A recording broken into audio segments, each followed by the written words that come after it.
Hey guys, my name is Callie Smith. I was assigned Chapter 1 of our text, An Overview of Organizational Behavior. To get started, I would like to acknowledge an example that our textbook uses at the beginning of the chapter, and that is of Wegmans Grocery Store, which is a chain that's found in the northeast portion of the United States primarily, but they're nationally known as having really high employee morale, really high employee satisfaction, which spills over into their business model, which spills over into their customer satisfaction, and the success of their business really relies on this. So to get started, it's probably a good idea to understand what organizational behavior means. So if you want to move on to the next slide, I have a definition here. The study of human behavior in organizational settings, the interface between human behavior and the organization itself. That is the definition of organizational behavior.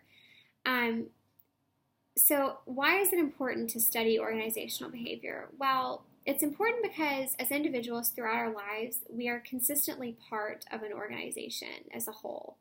So it's important to understand the components of organizational behavior and how they kind of work together to produce either satisfaction or dissatisfaction, productivity, unproductivity. Furthermore, an adequate understanding of organizational behavior can aid in the effectiveness of an organization on the part of both the managers and the members of that organization. Next slide, please. So, according to the text, organizational behavior is influential of the management process. There are 4 functions of managerial roles. Planning is determining an organization's desired future position and the best means of getting there. How is the company or organization going to obtain their goals? Organizing is designing jobs, grouping jobs into units, and establishing patterns of authority between those jobs and units. Leading, or getting the organization's members to work together toward the organization's goals. How are we going to get there? What do we need to do to get there? Finally, controlling or monitoring and correcting the actions of the organization and its members to keep them directed towards their goals. Really getting everyone unified together to work towards that common goal. Next slide. So, the manager's job. Well, there are 2 types of managerial roles, basic and critical. Basic managerial roles are those that are absolutely vital, absolutely essential to effective management. According to the text, there are 10 roles which can be categorized down into 3 groups. The first category, interpersonal. Some of those roles include figurehead, leader, liaison. The informational category suggests some roles of monitor, disseminator, and spokesperson. Finally, the last category is decision making. These roles include entrepreneur, disturbance handler, resource allocator, and negotiator. Next slide, please. So what are critical roles? Well, critical managerial roles are those that can be learned over time by the manager. They are typically a combination of technical skills, interpersonal, conceptual, and diagnostic skills. Well, technical skills are those that are necessary for completing a specific task, maybe a hands-on skill. Interpersonal skills are those that are used in the communication aspect of the managerial role. So how is the manager communicating to his subordinates? How are they communicating with other managers? How is that communication happening? Conceptual skills are the manager's ability to think abstractly about situations, to think outside the box. And this conceptual skill really is kind of the stepping stone to diagnostic skills. And diagnostic skills are used to understand cause and effect relationships for situations and also to problem solve those situations. So that's how a manager might go about remedying a situation, fixing things, handling employee morale, that sort of thing. Next slide. So contemporary organizational behavior, the study of organizational behavior right now suggests that there are 2 fundamental characteristics of organizational behavior. It is an interdisciplinary focus, and it has a descriptive nature.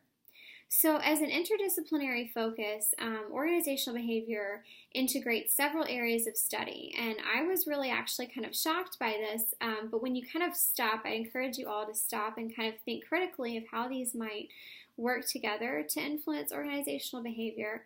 But some of these areas of study include psychology, sociology, anthropology, political science, engineering, economics, and even sometimes medicine, which I thought was pretty cool. So, as a descriptive nature, the primary focus of organizational behavior is to describe the relationship between behavioral variables. But because of the variation among individuals' characteristics, personalities, situational variables, you can't really apply any particular communication theory across the board to all situations. So it's important to understand that organizational behavior as a descriptive being is very situational. There are different factors in each situation that are going to influence the way that that particular situation is handled by the managers and by the organization as a whole. Next slide. So we'll talk a little bit more about this later, but the basic concepts of the field of organizational behavior can be grouped into three categories and studied and measured in three categories. The individual processes or the individual level outcomes, the interpersonal processes or the group level outcomes, and the organizational processes and characteristics, which are organizational level outcomes. And we'll talk more about this in a minute. Next slide. So the contextual perspectives of organizational behavior. There are three perspectives that the text mentions. They're systems perspective, situational perspective, and interactionalism. The systems perspective is one that I think, personally, I think is a little bit out there, a little bit more complex to understand. So I've kind of broken it down here. An organization is comprised of four types of inputs: human, material, financial, and informational. These inputs are developed and put into practice accordingly by the managers of an organization, who then return that input to the environment in the form of services, profits, losses, or employee behavior. And that's how they kind of manage and adjust their organizational behavior within that company or organization. The situational perspective, which I agree wholeheartedly with, is individual outcomes and situations are influenced by a myriad of different variables and thus should be handled accordingly to those factors. So different situations are not always going to require the same action. As one situation cannot be handled the same as another situation. They're all different. Interactionalism is the one that I tend to agree with and identify with the most. Individuals and situations interact continuously to determine an individual's behavior. So a certain situation might influence an individual's behavior. An individual's behavior might influence a certain situation. So those concepts are really interdependent on one another. So the next slide. Managing for effectiveness. So individual level outcomes or individual behaviors can be measured through the productivity of the individual, the performance of the individual, the absenteeism or the attendance of an individual, the turnover rate of that individual. Are they coming and going? The individual attitudes and stress of an individual are measured here in this level. Group or team level outcomes are group behaviors. A lot of the same variables exist here. Productivity, performance.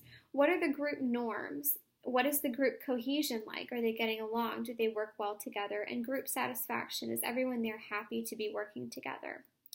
Finally, the organizational level outcomes there are a few similar here again. Productivity, performance, and turnover. But again, we're looking at this for the organization as a whole. Is it productive? Do they perform well? Is the turnover rate for the organization low? The survival of the organization. How are these factors coming together to determine the survival of the organization? And finally, the stakeholder satisfaction. So going to the last slide here, given what you know about organizational behavior, I'd like you to answer, what are some organizations that you have either been a part of or observed from afar that practice either appropriate or inappropriate and effective or ineffective organizational behavior, and why? Thanks for tuning in, and I wish everyone the best of luck in the class.